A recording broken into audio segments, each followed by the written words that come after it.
Hello everyone, welcome to my new another blog video. তো আশা করছি আজকের ভিডিওটি তোমাদের সবার কাছে অনেক বেশি ভালো লাগবে। তো চলো শুরু করা যাক আজকের এই ছোট্ট ব্লগটি। তো যাই হোক, আজকে কিন্তু সকাল সকাল ঘুম থেকে ওঠার পর পড়তে না বসে আজকে আগে চলে এসেছিলাম একদম রান্নাবান্নার জন্য। কারণ যেহেতু আম্মা হচ্ছে ডায়াবেটিক্স হসপিটালে যাবে, সে হচ্ছে আজকে প্রায় 15 দিনের বেশি হয়ে গিয়েছে যে ডায়াবেটিক্স মাপেনি। তো সে কারণে আর কি সকাল সকাল পাঠিয়ে দিয়েছিলাম। আর সেজন্য আমিও চলে এসেছি রান্নাঘরে, যেহেতু হচ্ছে দুপুরে রান্নাটাও করা লাগবে। আর সকালে আম্মু হচ্ছে আমার জন্য কিছু ফল রেখে গিয়েছিল। তো আর যেহেতু আমি সকালে কোনো কিছুই খেতে খুব একটা পছন্দ করি না, যার কারণে আমি সেগুলো কোনো কিছুই খাইনি। তো ডিরেক্ট একদম চলে এসেছি রান্নাঘরে রান্না করার জন্য।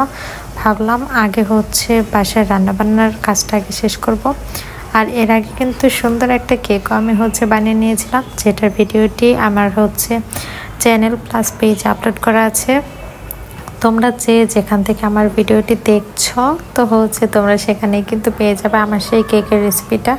ও সরি, যদিও হচ্ছে আমি সেখানে কিন্তু আমার কেকের রেসিপিটা শেয়ার করিনি, বাট আমার কেকের ফাইনাল লুকটা কেমন এসেছে সেটাই কিন্তু তোমাদের সাথে শেয়ার করেছি। আর যাদের হচ্ছে এই কেকের রেসিপির প্রয়োজন তারা কিন্তু পেজ প্লাস চ্যানেলে হচ্ছে আছে। আসলে আমার পেজ আছে কিনা আমার খেয়াল নেই, বাট আমার চ্যানেলে কিন্তু অবশ্যই আছে। তোমাদের যাদের হচ্ছে কেক বানানোর ইচ্ছা আছে তোমরা হচ্ছে আমার ভিডিওগুলো দেখে নিতে পারো, সেখানে হচ্ছে খুব সুন্দর করে বোঝানো হয়েছে, তোমরা অবশ্যই বানাতে পারবে আমি আশা করি। তো যাই হোক, এখানে আমি ফার্স্টেই হচ্ছে মুরগির মাংসটা রান্না করে নিচ্ছিলাম।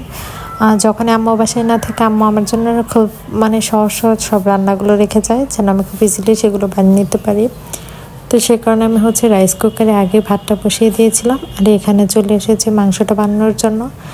আর জানেন তো, যারা সবসময় রান্না না করে হুটহাট মাঝে মাঝে একটু একটু রান্না করতে আসে, তারা কিন্তু যে কোনো একটা রান্নাকে অনেক মন দিয়ে করে, একদমই আমার মতো। তো আমি কিন্তু ফার্স্টেই হচ্ছে এই আলুগুলোকে অনেক সুন্দর করে ফ্রাই করে নিয়েছিলাম, বাট আমি কিন্তু একদম ডিপ ফ্রাই করে নিয়ে জাস্ট ওপরে হালকা একটু পোড়া টাইপের। আমার কাছে মুরগির মাংসতে আলু না দিলে খাবারটা একেবারেই ভালো লাগে না, যার কারণে আমি হচ্ছে এগুলোকে আগে একটু ফ্রাই করে নিয়েছি। তো এরপরে কিন্তু আমি পর্যায়ক্রমে সবগুলো মশলাই অ্যাড করে দেব আস্তে আস্তে। আর এইসব রান্নাগুলো কিন্তু অনেকে দেখা যায় যে মুরগির এটাকেই হচ্ছে খুব সুন্দর করে আগে ফ্রাই করে নেয়, বাট আমি হচ্ছে ওই মাংসগুলোকে ফ্রাই না করে আগে হচ্ছে মাংসর যে প্রসেসিংটা আছে মশলাটাকে অনেক ভালোভাবে কষিয়ে নিতে আমার ভালো লাগে। তো এক একজন আর কি এক একভাবে এই রান্নাগুলো করে থাকে, আমার এভাবে ভালো লাগে, তাই আর কি আমি এভাবে এই রান্নাটা করি সবসময়।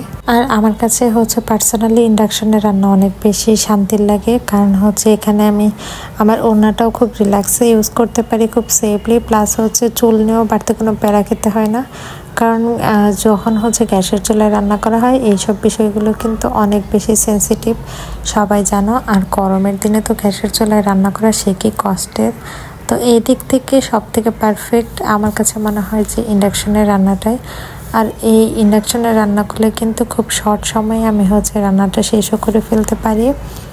একদম হচ্ছে দেখা যায় গ্যাসে যদি রান্নাটা করতে আধা ঘন্টা লাগে, এখানে 15 মিনিটে আমি রান্নাটা কমপ্লিট করে নিতে পারি। যারা ইন্ডাকশনে রান্না করো শুধুমাত্র তারাই বুঝতে পারবে যে এখানে রান্না করার কত ধরনের সুযোগ সুবিধা রয়েছে।